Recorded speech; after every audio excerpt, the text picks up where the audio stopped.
বাবা 2 লাখ টাকা দাও, বিদেশে যাব। বাবারে এত টাকা কোথায় পাবো?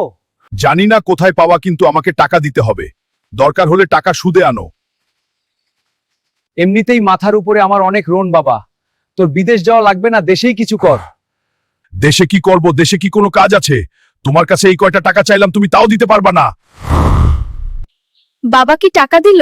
না, বাবা বলে তার কাছে কোনো টাকা নাই। বাবাকে আমি অনেক বকাঝকা করছি টাকার জন্য। বাবার সাথে তুমি কেন এত খারাপ ব্যবহার করলা? এখনই যাবা বাবার কাছে। বাবার কাছে গিয়ে কুশ ক্ষমা চাও। তার কাছে টাকা থাকলে ঠিকই দিত। থাক, বাবার অবাধ্য হয়ে বিদেশে যাওয়া লাগবে না। দুইজনে মিলে দেশেই কিছু করব, ঠিক দেখবা আমরা বাঁচতে পারবো। তোমার কথাই রাইট, আমি যাচ্ছি।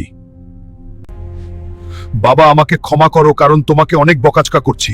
আমি দেশেই কিছু একটা করব। হাল্ক, তুই আমার আদরের সন্তান, তোর ভালো হোক, আমি সবসময় এটা কামনা করি। সবাই মিলে একসাথে কাজ করব।